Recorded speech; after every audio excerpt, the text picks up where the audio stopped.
안녕하세요. 문화 전반을 아우르는 SBS 대표 팟캐스트 커튼콜 101회를 시작하겠습니다.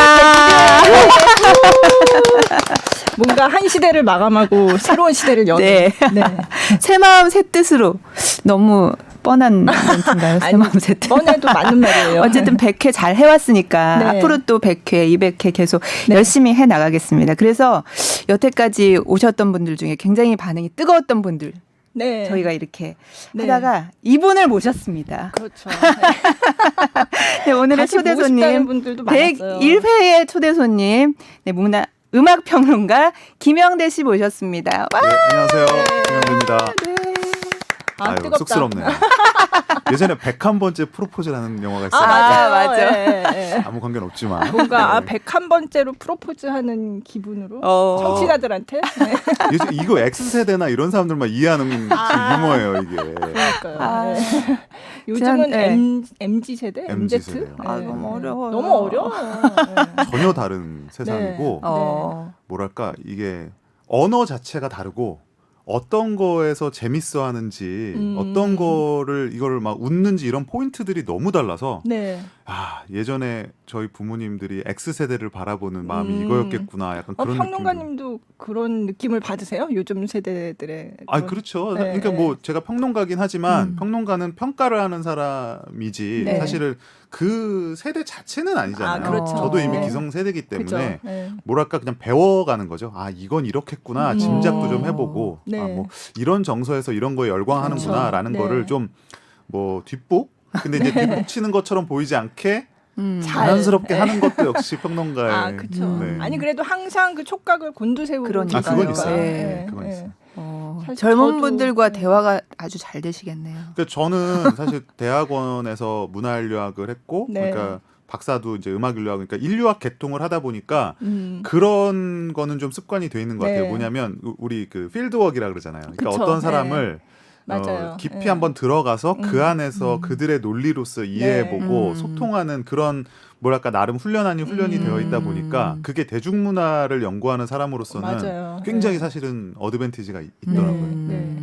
저도 제가 전에도 한번 말씀드렸지만 저는 문화 기사 쓸 때 저희 딸들한테 물어봐요. 좋은 거죠. 네. 맞아요. 20대, 10대 다 있거든요. 네. 그래서 물어봐요. 네. 좋은 조합이다. 네, 네. 아. 그래서 좀 제가 그랬잖아요. 집에 데스크가 있다. 아, 집에 데스크 통과 못하면 기사 못 씁니다. 비슷해요. 저도 네. 사실은 네. 집에 가족들, 와이프, 뭐 네. 딸들 뭐 직접 뭐 제가 물어본다기보다는 그 그쵸. 이렇게 분위기를 네. 알 수 있잖아요. 맞아요. 아 이게 네. 요새 좀 그쵸. 핫한 건가? 네. 이거는 이렇게 이해하는 건가? 좀 느낌을 알 수가 있기 네, 때문에 네. 아, 사실 그 중요합니다. 맞아요. 그래서 어떨 때는 제가 뭐 쓰려고 물어보면 야 요즘 이런 게 핫하다며 뭐 이거를 인제 가져와서 그래 뭐 현진한 이러네 그럴 때가 있어요. 네. 그래서 저기 굉장히 대화를 많이 해야 되겠다 생각을. 네. 네. 네, 자, 서론이 요즘에 너무 길었어요. 요즘에 김영대 씨가 뭐 또 새로운 책도 내시고 근황 좀 얘기해 주세요. 네, 뭐 그때 나왔을 때 이후로 뭐 비슷합니다. 뭐 이곳저곳에 나와서 K-팝 이야기하고 네. BTS 현상에 대한 분석 얘기하고 이제 그런 게 계속 이어지고 있는데 그 사이에 사실은 제가 이제 이 뭐랄까요? K-팝에 대한 이야기를 제가 뭐 상당히 오래 해왔어요. 뭐 네. 여러분들이 아시게 된 건 최근이지만 근데 그러면서 제가 생각을 했던 게 K-팝이 굉장히 핫하고 뭐 글로벌 장르고 뭐 다들 뭐 K-팝 하고 그리고 뭐 그런 거 있잖아요. 우리가 뭐 난 재즈는 한 곡도 안 들어봤지만 재즈 이렇게 하기도 하고 네. 뭐 클래식을 몰라도 클래식을 얘기할 수 네. 있듯이 K-팝도 사실은 지금 그런 게 됐어요. 맞아요. 그러니까 K-팝에 네. 대해서 정말 아무것도 모르는 사람들도 K-팝 대단하다며 이렇게 말을 할 수 있는 상황이 됐고 네. 근데 그 와중에 이제 제가 좀 답답함을 이제 느낀 거죠. 그러니까 그렇게 K-팝이 글로벌한 장르가 되고 많은 사람들이 다 K-팝 하지만 정작 우리가 K-팝을 흔들고 있는 그 중에서도 가장 주체라고 할 수 있는 이 아이돌 음악들 네. 그리고 그 산업에 대해서 우리가 얼마나 알고 있는 걸까? 예. 그런 고민을 좀 하던 차에 또 좋은 또 제안을 해주시는 분도 계시고 해서 네. 제가 뭐 한번 이제 큰 마음을 먹고 한번 도전을 해봤어요. 그러니까 네. 지금 현재 시장 우리 산업에서 가장 뭐랄까요? 제가 생각했을 때 주목할 만하고 또 핫하고 의미 있다고 생각하는 팀들을 골라서 제가 이제 10팀을 집중 탐구 소위 말하는 네. 집중 탐구를 했고요. 이제 그것이 모아진 책이 바로 이 책. 네. 지금 여기에 아이돌 아티스트입니다. 네. 나온 지 얼마 안 됐어요. 예. 네, 아주 따끈따끈한. 네. 근데 저는 이 책의 제목을 보자마자 이거 굉장히 흥미롭겠다 이런 생각을 했는데 지금 말씀하신 10팀을 이제 리뷰를 하신 건데 어쨌든 제목 자체가 이걸 아이돌 아티스트라는 그 말이 들어가 있잖아요. 네. 그러니까 사실은 굉장히 많은 분들이 아이돌이라고 하면 떠올리는 이미지가 있는데 그거는 사실 아티스트라고 딱 떠올리는 분들은 아마 많지는 않았을 거예요. 근데 이게 아이돌이 아티스트의 면모를 이렇게 보일 수 있다는 거, 예. 그거를 뭔가 얘기를 하고 계신 게 아닐까라고 생각을 했고요. 예. 여러 네. 가지 사실 의미가 들어있어요. 네. 일종의 어떻게 보면 도발 같은 거기도 하거든요. 그러니까 네. 우리가 아이돌을 얘기할 때 아이돌이라고 하지 아티스트라고 말하지 않는 그런 그쵸. 뭐 어떤 습관일 수도 있고 하나의 뭐 관성일 수도 있고 편견일 수도 있는데 그런 것에 대해서 한번 도전해보자라는 마음도 분명히 있었고 네. 그리고 또 한편으로는 이게 아이돌 대시 아티스트예요. 그러니까 네. 그런 이 말 속에 제가 약간 담고 싶었던 거는 예전에 그 BTS 노래 중에 아이돌이라는 아이돌, 노래가 맞아요. 있지만 그 예. 처음에 시작할 때 You can call me 맞아요. artist, you can call me 아티스트. idol 예. 이렇게 하죠. 그러니까 뭘로 아이- 부르든 네. 네, 네. 사실은 뭘로 부르든 상관은 없어요. 네. 그런데 다만 아이돌이 아티스트가 될 수 있다는 너무 사실은 저에겐 너무 당연한 네. 하나의 명제인데 그거를 그냥 여러분들에게 한번 납득을 시켜드리고 싶었던 것이죠. 네. 그래서 뭐 말씀하셨듯이 아티스트라는 거는 예술가란 뜻이에요. 네. 그러니까 어떤 종류의 예술을 하면 그 사람을 우리가 아티스트라고 부를 수 있죠. 근데 아이돌이라는 거는 이 아티스트의 어떤 반대말이거나 네. 어떤 같은 군의 말이 아니에요. 그러니까 아이돌은 그렇죠. 정확히 말하면 네, 하나의 네. 포맷이거든요. 네. 아이돌의 산업이라는 것으로부터 만들어진 우리가 어떤 특정한 어떤 뭐 그룹이라든지 그런 뭐 만들어지는 제작 시스템을 우리 아이돌이라고 하는 것이지 네. 그거 자체가 예술이다 아니다를 논할 수는 없는 겁니다. 네, 네, 그래서 네. 저는 그 부분을 좀 상기시키고 우리가 좀 이런 새로운 관점에서 이 아이돌들의 노래를 정말 음악을 아티스트적인 관점에서 한번 접근해 보자. 우리가 다른 우리가 소위 말하는 아티스트의 음악을 평가할 때 뭐 어떤 그들의 예술성을 이야기하고 가사를 이야기하고 네, 퍼포먼스를 네. 얘기하고 뭐 더 깊이 들어가면 뭐 화성을 얘기하고 리듬을 그죠. 얘기하고 하지 예, 않습니까? 예. 그런데 네. 왜 케이팝은 그렇게 하지 못해? 라는 그냥 되게 단순한 저로서는 의문이었어요. 네, 네, 네. 그래서 제가 그래서 여기다 언급을 한 아티스트들을 분석하는 방식도 제가 다른 아티스트를 분석하는 것과 다르지 않습니다. 네, 네. 저로서는 그게 가장 중요한 포인트였거든요. 그러니까 네. 아이돌이기 때문에 뭐 외모나 춤만 얘기한다든지 아니면은 뭐 아이돌은 우리가 뭐 케이팝 이런 거는 경제적 관점에서 네. 무슨 뭐 경제적 가치가 그렇죠. 얼마다 이런 뭐, 식으로 예, 논의를 예. 국한시키지 말고 정말 음악에 대한 이야기를 하는 거예요. 아이유의 음악은 어떤 면이 훌륭하고 주목할 만한지 뭐 네. BTS의 숨은 예술성은 어떤 것이 있는지 그런 것들을 저로서 그냥 뭐 한 명의 평범한 음악 평론가가 할 수 있는 뭐 가장 어떻게 보면 성의 있는 분석을 담았습니다. 네. 그러니까 제가 생각하니까 그런 거예요. 제가 좀 전에도 말씀드렸지만 그 K-팝을 다룬 다큐멘터리를 한 편을 봤는데 그게 뭐 90년대 그때 이제 K-팝뿐만 아니라 이제 해외에서 왔던 그때 뉴키즈 온 더 블락 이런 그때 내한 공연 왔을 때 그 팬들의 열광 이런 네. 거를 보여주는 뉴스 화면을 이렇게 틀어주거든요. 근데 그때 어떤 느낌은 이건 이런 큰 사회 문제가 있나? 물론 그때 이제 사고가 있었죠. 네네. 굉장히 불행한 사고였는데 어쨌든 그래서 굉장히 사회 문제가 됐는데 그 사고가 난 거와는 별개로 이 어떤 팝 가수 이런 사람들을 좋아하는 팬들의 열광을 아주 비정상적이고 비이성적이고 저거를 우리가 어떻게 잘 교육을 해서 훈계를 해서 이거를 좀 계도를 그렇지 않도록 해야 된다라는 그런 논조의 뉴스가 계속되는 그걸 보여주는 거였어요. 그러니까 지금 이 상황에서 봤을 때 물론 지금은 저런 식으로 얘기하는 사람들은 저렇게까지는 안 하겠지만 그래도 그런 어떤 대중음악의 스타를 바라보는 스타를 좋아하는 팬들에 대해서 뭔가 폄하를 한다거나 저거는 판단력이 좀 부족해서 저렇게 비이성적으로 좋아하는 거 아니냐라는 그런 인식 그리고 그 가수 대상이 되는 가수들도 좀 그냥 돈 벌려고 뭐 이를테면 뭐 예술 그러니까 그거야말로 이제 아티스트는 아닌 거죠. 그게 꼭 뭐 유키즈 온 더 블락이든 어떤 다른 거든 어쨌든 전반적으로 이렇게 봤을 때 그런 인식이 아직도 그 조금은 남아 있는 게 아닌가 그런 생각이 좀 들었어요. 조금 남아 있는 게 아니라 사실 많이 남아라고 저는 생각을 네, 해요. 네, 그리고 네. 다만 예전보다는 이 아이돌 음악이라든지 케이팝이라는 것들이 워낙에 크기 때문에 이거를 없던 것으로 칠 수는 없죠. 이제는 그쵸. 있기는 네. 있어요. 네. 근데 다만 여전히 그런 반감 같은 거나 물론 그게 저는 단순히 어떤 사람들의 편견이라고만 생각하지는 않습니다. 산업을 네네. 만들어 온 사람들이 그렇죠. 예. 분명히 게을렀던 부분도 있고 네. 실제로 어떤 보편적인 뭐 미학이라든지 수준을 획득하지 못했던 것도 사실이에요. 그러니까 네. 그런 거는 뭐 다 잘못이 있는데 다만 이미 변한 부분까지도 우리가 잘 모르는 게 있더라는 거예요. 네. 그러니까 제가 여기서 논했던 책에서 논한 가수들에 대한 음악 이야기에서도 보시면 잘 알겠지만 사실 들어보면 너무 훌륭한 맞아요. 음악들이 많고 예. 이거는 예술적으로 이게 굉장히 영감을 주는 것들이 많아요. 제가 주변에도 뭐 그 미술 하시는 분, 패션 하시는 분, 네. 뭐 또 혹은 문학 하시는 분들 중에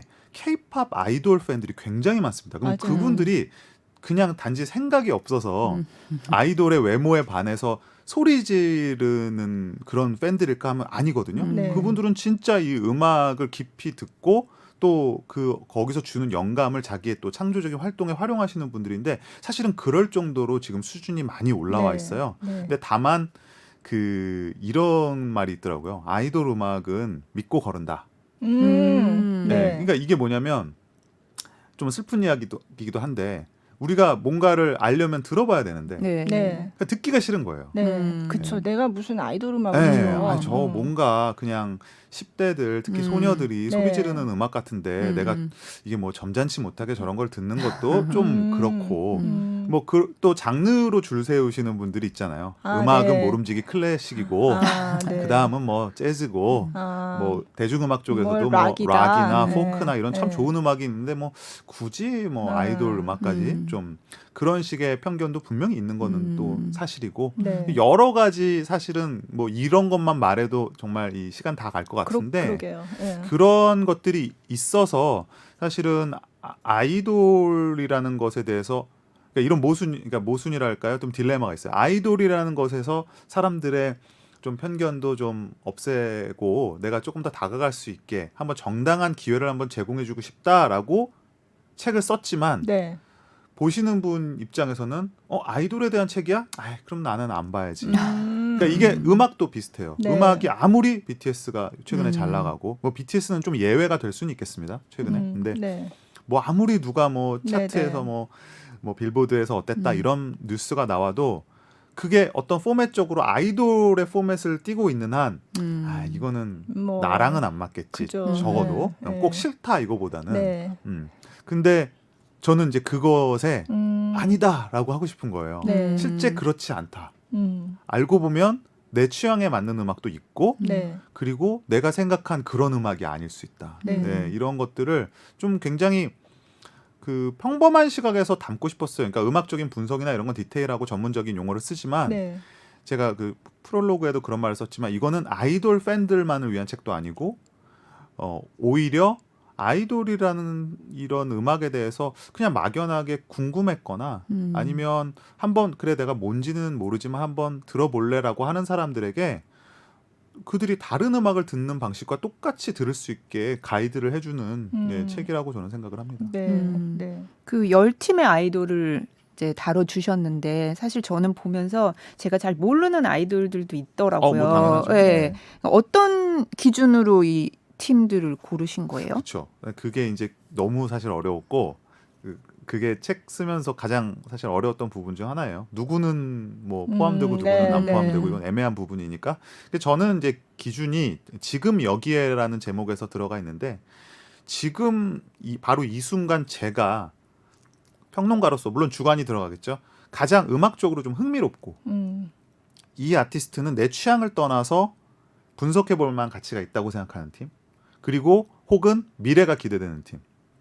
네, 이런 저만의 어떤 다양한 기준을 동원을 해서 뽑았습니다. 근데 가장 좀 심플하게 말씀드리면 제가 듣고서 음악에서 가장 인상적이었던 팀들을 위주로 꼽았어요. 왜냐하면 그래야 제가 음악에 대한 이야기를 그쵸. 신나서 할 수 있잖아요. 네. 네, 뭐 그런 이유가 되겠죠. 네.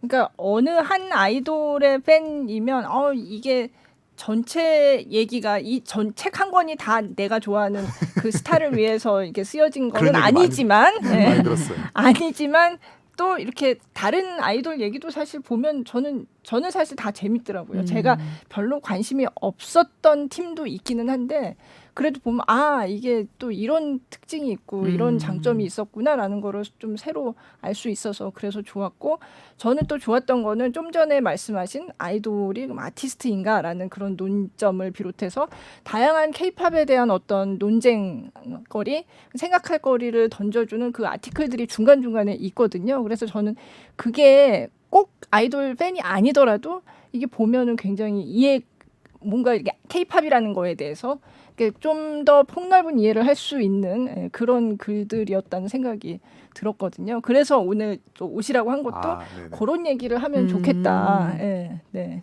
제가 그래서, 이게 글을 쓰면서 방송 나가면서 이제 뭐 여러 피드백이나 뭐 메일 주시는 분도 있고 이렇게 여러 의견을 받아요. 근데 그 의견들 보면은 뭐 단순하죠. 뭐 이거는 왜 그래? 뭐 이거는 왜 그렇지 않아? 네. 뭐 혹은 뭐 왜 사람들은 이 문제에 대해서 이렇게 생각해? 그러니까 케이팝을 아이돌을 둘러싼 다양한 그쵸. 질문들을 제가 받게 돼요. 네. 그러니까 어떻게 보면은 제가 이 책 안에 그 리뷰 사이사이에 들어간 아티클들이 그러한 질문들에 대한 답입니다. 네. 하나의 네. 그게 왜 FAQ라고 있잖아요. 그죠. 네. 네. 많이 물어보는 네. 질문들에 대한 답 그런 거가 될 수도 있고 또 그 자체가 하나하나가 어떻게 보면 이 지금 케이팝 아이돌에 관한 것일 뿐만 아니라 그 대중음악사에서 맞아요. 네. 면면이 내려오는 하나의 그 오래된 질문들이에요. 네. 그리고 오래된 뭐 편견일 수도 있고 혹은 논점일 수도 있어요. 이제 그런 것에 대해서 제가 너무 어렵지 않게 여러분들이 뭐 좀 우스갯소리를 섞어 말씀드리면 어디 가서 좀 아는 척 하실 수 있게 네. 길지 않거든요. 네. 어떤 이슈에 대해서 짧게 써놨습니다. 길지 않게. 그러면 그거를 딱 숙지를 하고 누군가를 만나면 너 왜 그런 줄 알아? 이게 이래서 그런 거야. 네. 네, 이런 어떤 실용적인 목적으로도 쓰실 수 있게.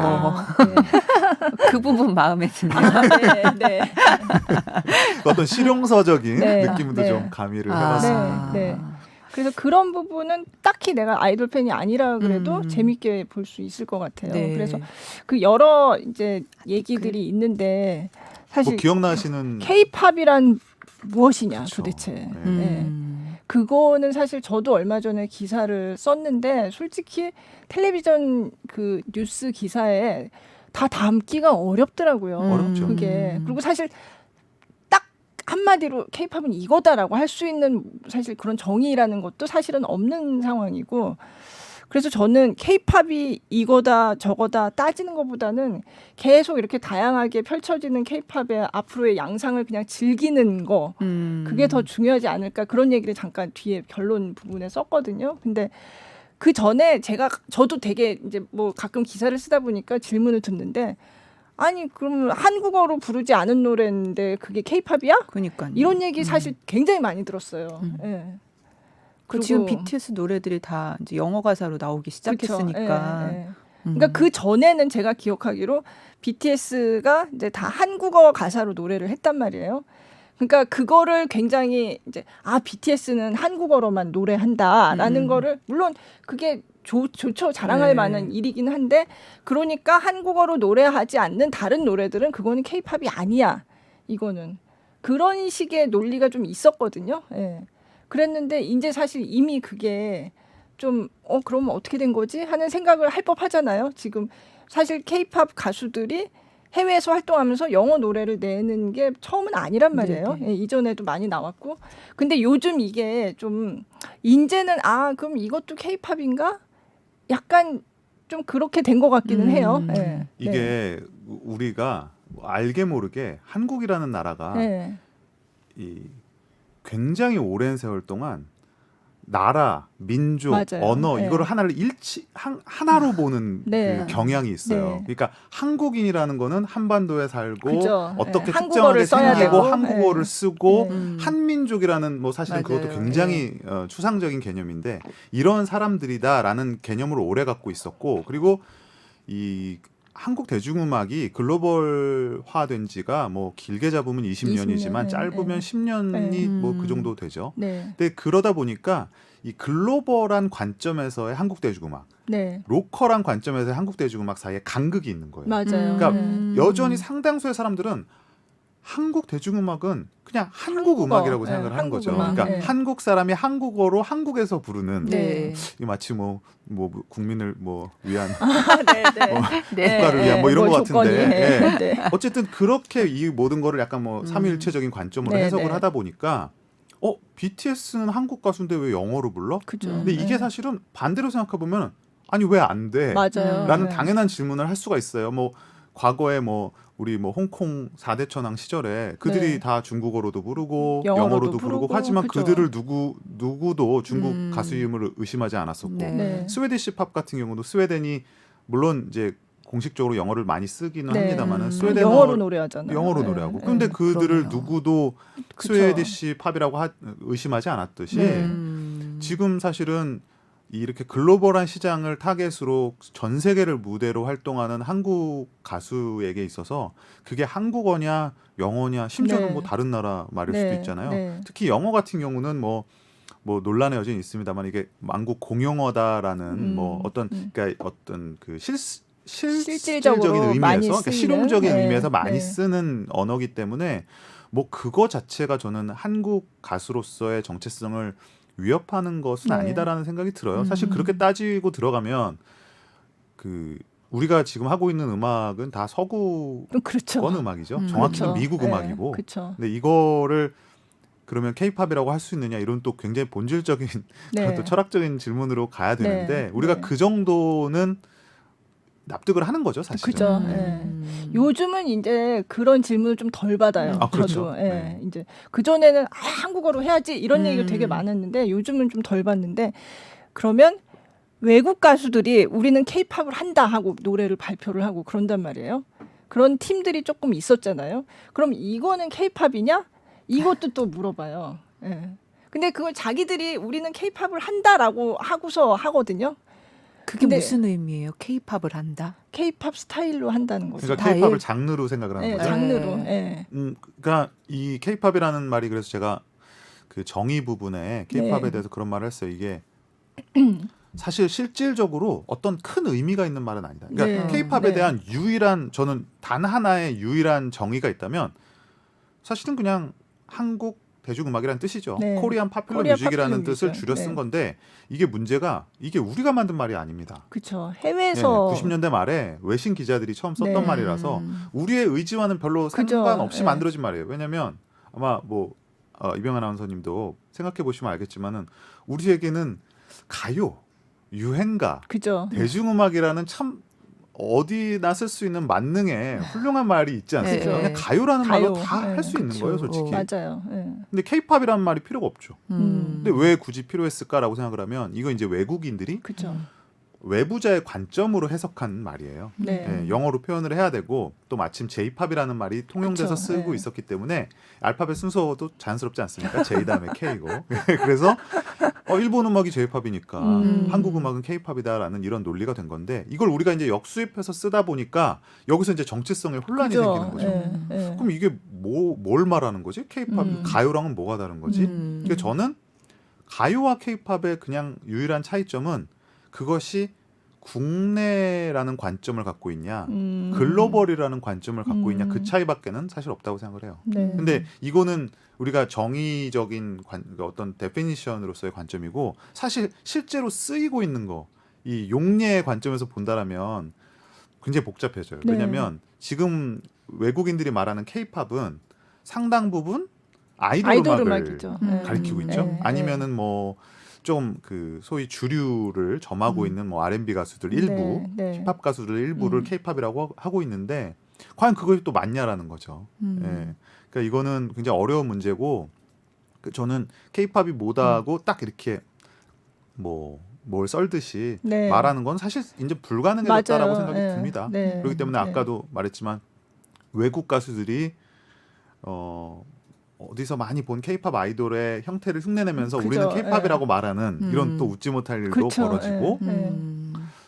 나아가서는 우리나라 기획사의 기술로 네. 만든 네. 완전 외국 그룹 맞아요. 이제 네. 곧 있으면 많이 나올 거예요. 미국 네. 그룹도 나올 거고 네. 중국 미국에서도. 그룹은 이미 있죠. 그렇죠. 이제 그런 거를 맞아요. 한국인이 전혀 들어가지도 않았는데도 K-팝이라고도 부를 수 있는 어떤 그런 애매한 지점이 맞아요. 만들어지는 네. 상황이기도 합니다. 제가 그 이번 그 빌보드에서 소셜 아티스트 부문에 후보로 올랐던 SF19이라는 맞습니다. 그 필리핀 그룹에 이제 어떻게 하다 보니 그 뮤직비디오를 보게 됐는데 너무 뭔가 K-팝을 연상하게 하는 대목이 너무 많은 거예요. 뭔가가 아니라 너무 그렇죠. 너무 많죠. 너무 지나치게 많아요. 근데 어쨌든 그 그룹이 굉장히 인기가 있고 그 인기 덕분에 그 소셜 아티스트 부문에 올라간 거예요. 후보에 후보로. 올랐죠. 예.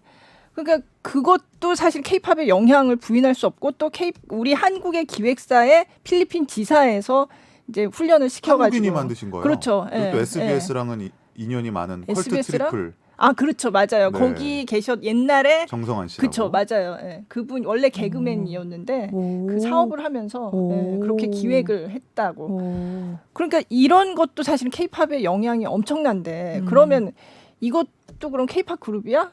이런 얘기를 이제 궁금해할 수 있잖아요. 근데 저는 그런 얘기하면 아휴 몰라 답이 없어. 저는 그냥 어떻게 그게 보면 따지는 게 그렇게 중요해? 막 이런. 제가 가끔 뭐 사석에서는 자주 하는 얘기인데 네. K-팝이라는 말 자체가 좀 촌스럽죠, 사실. 맞아요. 네, 이거는 솔직한 말씀입니다. 네. 네. 왜 우리나라 음악에 굳이 앞에 K를 굳이 붙여서 이게 좀 뭐랄까 좀 억지스럽기도 하고 뭔가 국적을 나타내고 싶어 보여주기식의 하는, 뭔가 네이밍인데 심지어는 우리가 만든 것도 아니고 근데 단지 영어고 이게 이제 널리 통용되다 보니까 K-팝 하고 있는데 하죠. 뭐 이게 뭐든지 그러면 K가 안 붙는 게 없잖아요, 요새는. 아, 그러니까 그건 좀 너무 심한 것 같아요. 예. 클래식도 K고. 아, 그러니까 그거는 사실은 한국에서 만든 거죠. 그거는 K-팝은 자연스럽게 좀 생겨난 감이 있는데 그 다음에 붙은 K는 그냥 한국이 잘 나간다는 걸 보여주기 위해서 그냥 뭐 조금 잘하는 것 같다 그러면 다 앞에다 K를 붙이는. 예. 아니 우리가 뭐 네. 가령 예를 들면 아리아나 그란데를 A-팝이라고 하지는 않잖아요. 아, 그거 뭐 그렇죠. U-팝이라든지 예, 예. 뭐 혹은 저스틴 비버를 C-팝이라고 C-팝은 요새 이제 C-팝이라고 얘기하죠. 중국 음악을 예, 예. C-팝이라고 하죠. 그리고 뭐 저 영국 두아리파 같은 가수를 우리가 B-팝이라고 하지는 않아요. 그렇죠. 그러니까 예. 어떻게 보면 이게 아직까지는 이 카테고리 맞아요. 예. 카테고리 예. 뒤에 오히려 숨어 있을 때 오히려 더 돋보일 수 있는 그런 좀 뭐랄까요? K-팝이 그동안 어떻게 보면 어쨌든 언더독 약자로서의 네네. 위치에 있었기 때문에 뭉뚱그려서 K-팝이라고 했을 때 사실 더 유리한 측면이 있었죠. 아, 네. 지금도 네. 그래요. 홍보할 지금도. 때 네. 아무래도 K-팝 K-팝이야. 그룹이다 그러면 네. 아무래도 잘 모르는 분들이 K-팝이구나 하고 알 수 있지만 이걸 그냥 그룹 이름을 딱 댔을 때는 그쵸. 그게 뭐지 할 수 네. 있기 때문에 뭐 네. 그런 마케팅적인 면도 있을 거라고 생각은 하는데 네. 언젠가는 사실 저는 그쵸. K-팝이라는 네. 말을 쓰지 않고 그냥 BTS면 BTS, 블랙핑크면 블랙핑크 이렇게 음. 말할 날이 올 거라고 보고 저는 이미 사실은 조금 오고 있다고 네. 생각해요. 네.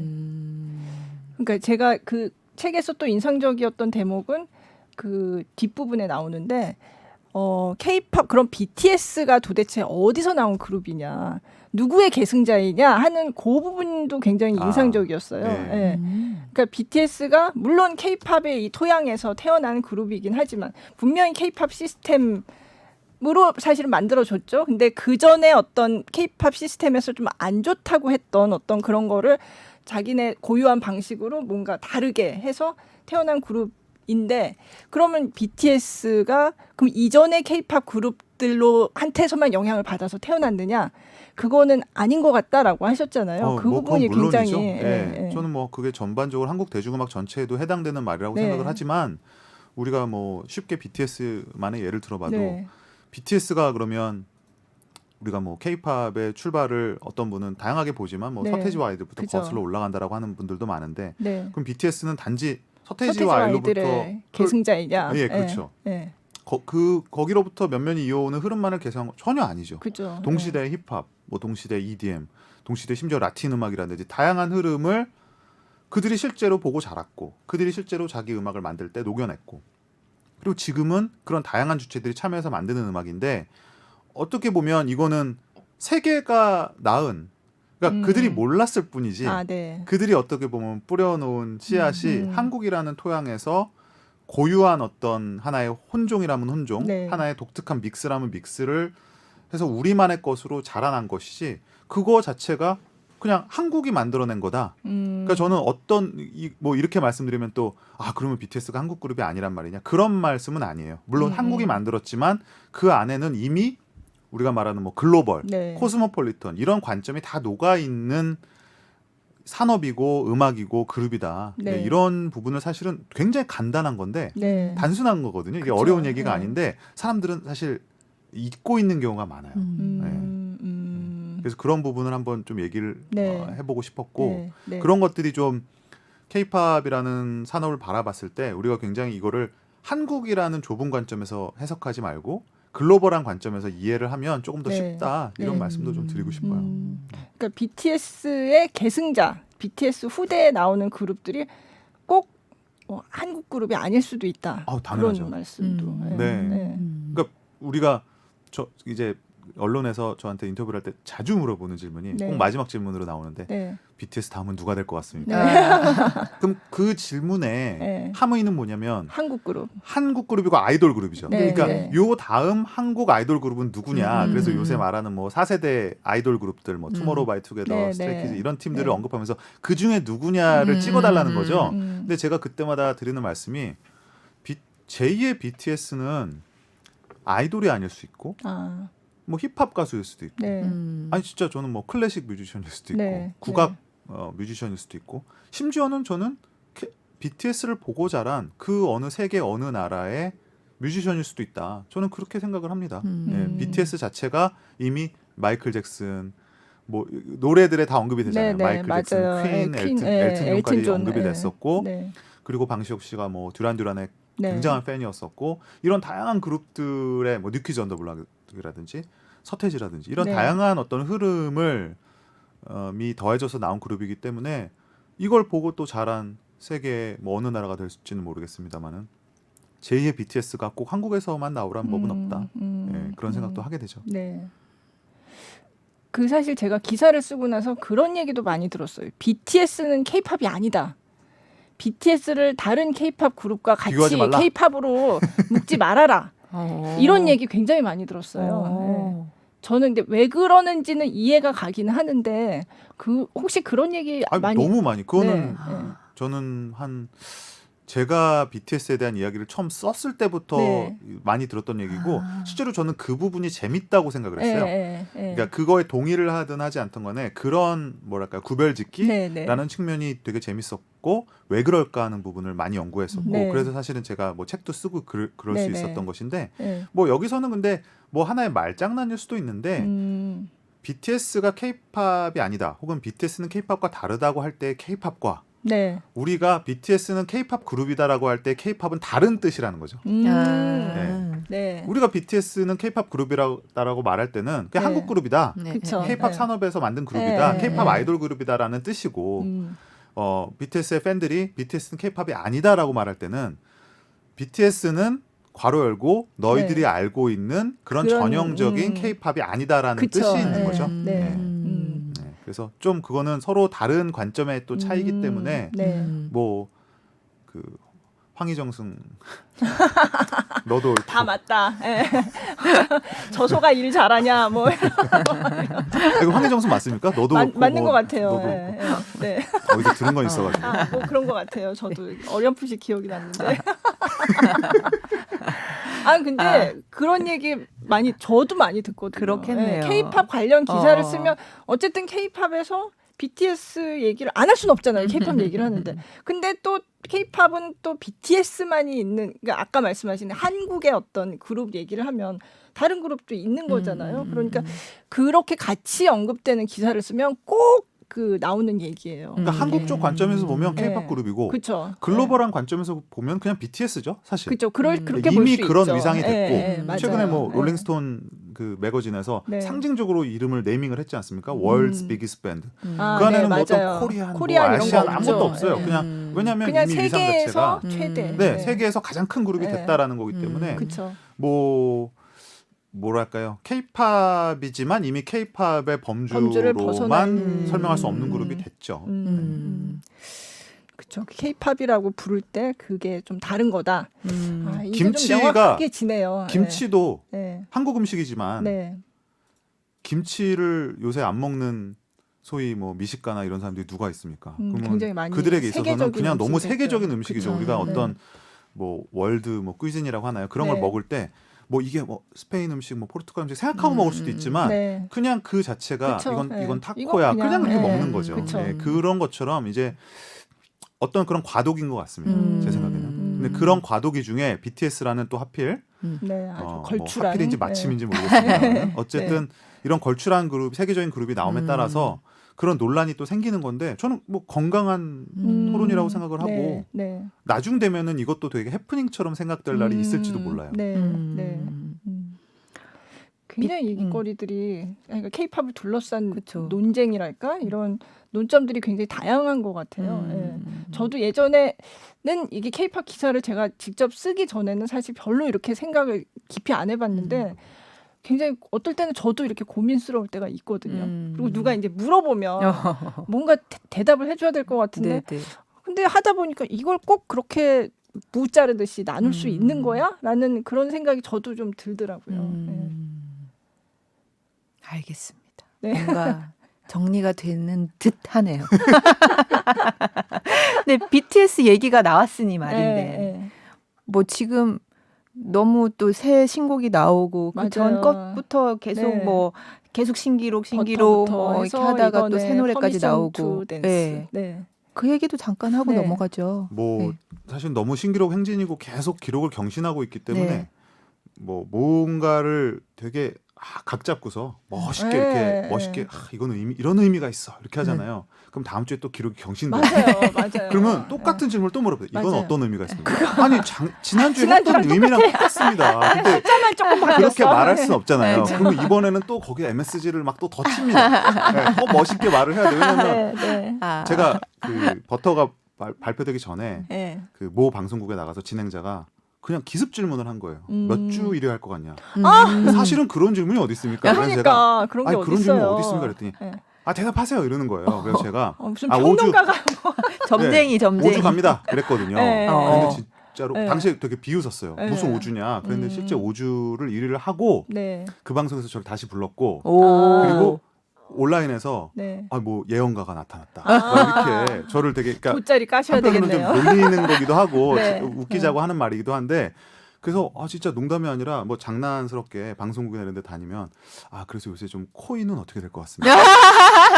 주식은 어떻게 될 것 주식은 같아요? 어느 종목이 유망할 것 웃겨. 같습니까? 이런 걸 하는데 사실 뭐 평론가는 그런 예측을 하는 사람은 전혀 아니죠. 뭐 재밌자고 네. 하는 네. 얘기고 사실 그래서 여러분들 즐거우시라고 뭐 이렇게 예측도 하고 그러는데 이미 5주도 넘어갔어요. 5주 넘었고 네. 제가 뭐 지지난 한 3주 전에는 이게 바톤 터치가 가능할 것 같다. 그 말씀이 뭐냐면 버터가 지금 6주일이고 네. 지금 예측 사이트들 분석으로는 7주일이가 가능할 거라고 나옵니다. 네. 근데 네. 지금 퍼미션 투 댄스가 발표가 됐어요. 그러면 퍼미션 투 댄스가 이제 다다음 주부터 카운트가 이제 되거든요. 빌보드에 올라가죠. 그러면 빌보드 차트에 네. 그러면 버터가 7주 1위를 하고 그 다음 주에 퍼미션 투 댄스가 1위로 만약에 올라가면 본인의 바톤 곡을 터치. 본인이 네, 터치하는 이 바톤 터치 현상이 나타날 수가 있어요. 이게 또 팝음악 역사에서 굉장히 드문 현상이기 그죠. 때문에 네. 이러한 것들이 저는 가능할 것 같다라고 했는데 가능할지도 모릅니다 지금. 그죠. 그래서 아무튼 이것도 참 제가 말해놓고도 네. 믿을 수가 없고 음. 이거는 또 뭐라고 설명을 해야 되지? 지금 벌써부터 지금 멘트를 준비하고 있어요. 그렇구나. 준비가 돼 있어야 되잖아요. 네. 그럼 미리 한번 해주세요. 됐다고 치고. 왜냐하면 이게 지금 녹음하고서 조금 있다가 이 시차가 그죠. 있게 그렇게 예. 공개가 될 거잖아요. 그러니까 그냥 듣는 시점에서 이게 됐을지 모르고 음. 아니면 또 되지 않더라도 어쨌든 그 전에 이렇게 예상을 했었구나라고. 예. 저는 바톤 터치 됩니다. 네. 된다고 치고 네, 네. 된다고 치고 사실 뭐 의미가 바톤 터치가 되든 안 되든 뭐 그 의미의 차이는 네, 저는 크게 네. 다르진 않다고 네, 봐요. 네. 이미 버터가 너무 큰 기록을 맞아요. 세웠고 네. 작년에 다이너마이트, 라이프 고즈 온도 다 똑같은 그렇죠. 뭐 네. 저는 그게 뭐 2주냐 3주냐 5주냐의 음. 근본적인 차이가 있다라고 생각하지는 않는데 네. 이제 이런 건 것 같아요. 그러니까 쉽게 말하면 아미는 모든 것을 가능하게 하는구나. 네. 그러니까 우리가 팝 음악의 어떤 역사에서 모든 음악을 만드는 제작자, 뭐 레코드 회사, 에이전시들이 궁극의 목표가 뭡니까? 영원히 실패하지 않는 아티스트를 만드는 거예요. 대중음악 모든 문화가 마찬가지지만 문화의 특징은 예측할 수가 없다라는 겁니다. 맞아요. 우리가 어떤 게 뜨고 그게 뭐 무슨 패션에서 뭐 올해는 이런 색깔이 유행한다라고 말을 네. 하지만 그 정확히 말하면 그 예측은 아닙니다. 그렇게 제시를 하는 거죠. 그쵸. 이 네. 컬러를. 그러니까 그만큼 문화라는 거는 예측할 수 없고 그 예측할 수 없는 게 사실은 또 재미기도 해요. 예, 어떤 게 또 새로운 유행이 네. 될지. 그런데 지금 BTS가 보여주는 이 미국에서 보여주는 현상은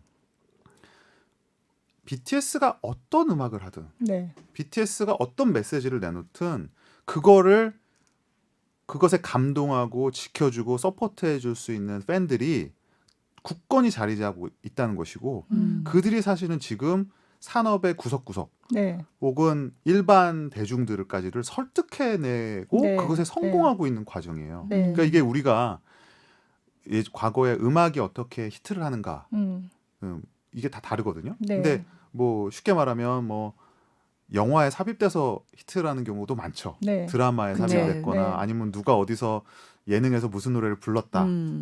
뭐 이런 게 되게 가장 평범한 인기의 어떤 패턴이 되겠습니다만은 그 중에서 가장 사실은 으뜸 가는 거는 뭐냐? 그 가수가 뭘 내놓든지 히트하는 거예요. 이거는 가장 높은 단계입니다. 어떻게 맞아요. 보면. 네. 그리고 그거를 가능하게 할 수 있는 가수는 팝 음악 역사에서 꼽아요. 그걸 우리가 소위 말하는 슈퍼스타, 메가스타라고 하는 네. 거죠.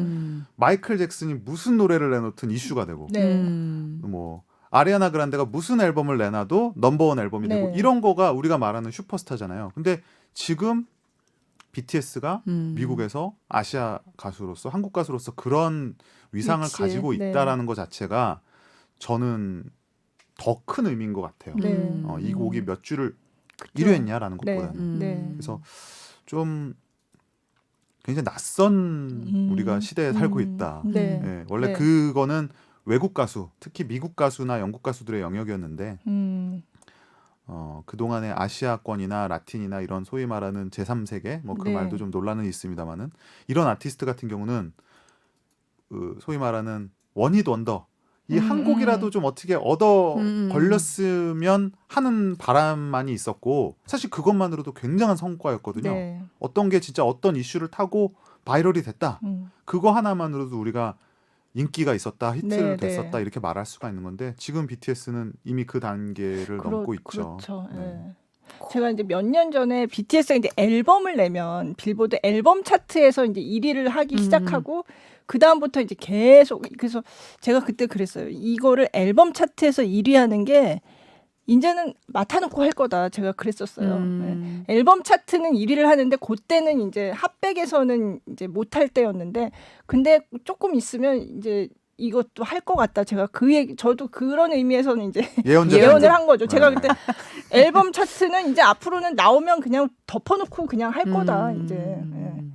근데 핫백도 이제 그런 상황이 된 거잖아요. 싱글 뭐 무슨 곡이 나오든 지금 예, 굉장히 많은 지지를 얻으면서 예. 그리고 뭐 사실은 아까 우리 사석에서도 잠깐 했던 얘기인데 지금 BTS가 내놓고 있는 곡들이 맞아요. 뭐 소위 좋아요. 뭐 예. 쭉정이 같은 그런 노래들이 예, 없어요. 예. 그러니까 워낙에 또 글로벌한 청취자들을 의식을 하고 있고 매번 뭐랄까요 본인들 마음에도 가장 드는 곡, 네.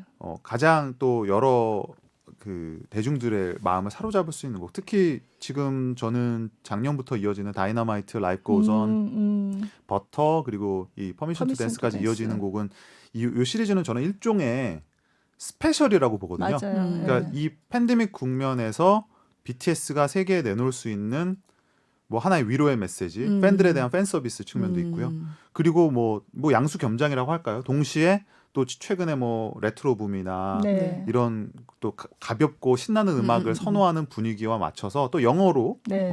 발매를 하면서 두 마리 토끼를 지금 다 잡고 있는 거죠. 네네. 그러니까 네. 이 미국 일반 대중들에게 다가가고 있고 동시에 그들을 뭐랄까요 이렇게 든든히 지켜준 팬들 그리고 뭔가 우울함에 빠져 있고 혹은 뭔가 위로를 바라는 팬들에게 대해서 혹은 세계인들에 대해서 BTS가 한국 가수로서 그 이런 메시지의 노래, 이런 분위기의 노래를 만들 수 있다는 자체가 저는 오히려 역으로 굉장히 예외적이라고 생각합니다. 우리가 음악만을 들으면 이 음악이 뭐 굉장히 뭐 특이하다든지 뭐 너무 뭐 실험적이어서 예외적이야 이렇게 말할 수 그렇게 말할 수 없는 곡이지만 네. 저는 역으로 이렇게 보편적인 메시지와 보편적인 노래를 한국 가수가 이 과거에 같으면은 이런 메시지는 우리 퀸이나 그쵸. We Are the Champion, 맞아요. 네. 퀸이나 네. 마이클 잭슨, 힐 네. 더 월드 네. 이렇게 네. 할 수 있는 거지. 네. 우리 한국 가수가 전 세계인을 대상으로 영어로 네. 우리 힘내, 같이 가자라고 네. 말할 수 있는 거는 생각하지 못했던 거거든요. 그래서 오히려 저는 그 점이 네. 더 사실은 대단하다고 생각이 들어요. 네, 그런 위상에 BTS가 올랐다는 거. 네. 네. 그리고 그 분위기를 우리 한국 뮤지션이 주도하고 있다는 것이 하여튼 대단합니다. 제가 또 들은 얘기가 이제 주변의 아미들로부터 들은 얘기는 이 BTS의 이제 지금 빌보드 차트에서 계속해서 1위하고 이런 거에 대해서 이제 분석 기사들이 나오는 게 강력한 팬덤 때문이다라고 하는 게 뭔가 좀 기분이 좀 찜찜하다는 거예요. 그러니까 이를테면 팬들이- 뭐 당연한데 강력한 팬덤 때문이다라는 게 사실 뭐 듣기에 틀린 말은 그냥 듣기에 틀린 말은 아니지만 뭔가 이거는 예외적으로 BTS의 그 팬들이 엄청 극성맞은 정말 그런 열성적인 팬들이기 때문에 되는 거다라고 그러니까 뭔가 다른 가수들과는 좀 이거는 다른 측면을 자꾸 강조하는 것 같다는 거예요. 예. 그러니까 뭔가 지금 말씀하신 보편적인 그런 인기가 아니고 이거는 정말 충성도 높은 그런 팬들이 힘 있었기 때문이다. 때문에. 예. 근데 계속해서 그런 분석이 이제 계속해서 반복이 되는 게 좀 이건 좀 아닌 것 같다. 이제는 그런 수준을 넘어선 거 넘어섰는데. 아니냐 그런 얘기를 많이 해요. 예. 저는 그 부분에 대해서 이런 반론을 합니다. 네. 뭐냐면 극성스러운 팬들이 많아서 했다.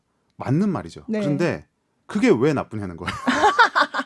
그게 그냥 인기 있다는 얘기인데. 예. 그게 대중음악 산업이 제가 아까 말씀드린 대중음악 산업이 이루고 싶은 영원한 숙제입니다. 맞아요. 이런 네. 열성적이고 극성스럽고 충성스럽고 이 아티스트를 끝까지 지켜줄 수 있는 팬덤을 확보하지 못해서 다들 난리예요.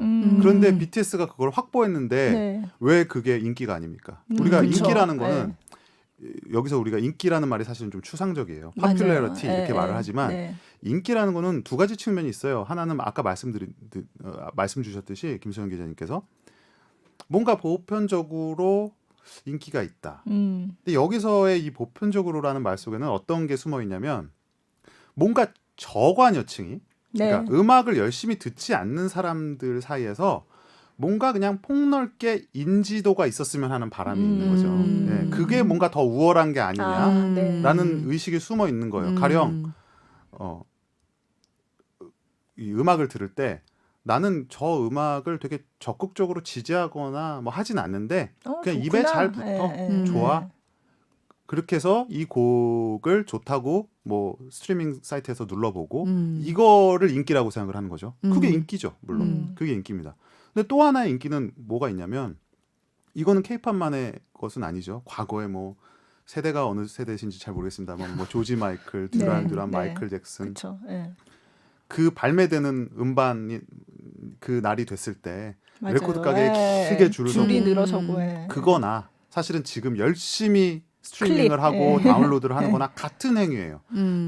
나의 팬심, 나의 지지하는 마음을 그 행위를 통해 보여주는 거죠. 그리고 네. 그걸 뭐 억지로 합니까? 의식적으로 하거나 뭐 누구의 사주를 받거나 청탁을 그쵸. 받아서 하는 게 네. 전혀 아니잖아요. 네. 너무 나는 단순히 그 마음을 표현을 하는 거고 그 레벨, 그 강도가 높은 것이 인기입니다. 네. 그러니까 인기가 두 가지가 있는 거예요. 네. 그러니까 그냥 음악의 저관여층 사이에서의 어떤 폭넓은 인지도가 하나가 있는 것이고요. 그 다음에 그 가수를 진짜로 지지하는 사람들의 열성적인 어떤 그 성원과 그거의 강도, 그 두 가지가 다 인기예요. 네. 네. 그런데 이건 뭐랄까, 저는 약간 너무 그 BTS가 아무래도 한국 가수고 또 한국인들이 참 스스로에 대해서 높은 기준을 갖고 있어서 그런 자기 비판적인 의식이 좀 있어서 그런 게 아닌가라는 면도 드는 것이 약간 그런 기사를 쓰면서 예를 들면 BTS는 팬덤으로 만들어진 어떤 좀 부자연스러운 인기가 아닌가라는 의견을 낼 때 약간 이런 마음이 있는 것 같아요. BTS가 외국 가수잖아요. 그럼 당연히 미국 시장에서 불리하죠. 네. 언어도 물론 지금 영어로 합니다만은 네. 아무리 영어로 해도 좀 그렇죠. 외국 가수. 외국 가수고. 네. 그리고 이미 그 미국 내에서 짜여진 레코드 시장의 시스템 같은 것들이 다 있죠. 그럼 우리는 라디오에서 노래가 많이 나오면 내가 많이 신청해서 노래가 나왔다고 생각하지만 그렇지 않습니다. 네. 방송을 아시는 분들이라면 그렇게 네. 말씀 못 하실 거예요. 다 당연히 그 노래를 트는 측과 뭐 또 레코드 회사와의 다 그런 어떤 홍보의 수단으로서 사실은 라디오에서 노래가 나오는 것이지 이게 단순히 뭐 그 시장에서 인기 투표를 해서 나온 순서대로 라디오에서 노래가 나오는 게 아니거든요. 근데 그쵸. 우리는 그런 거는 몰라요.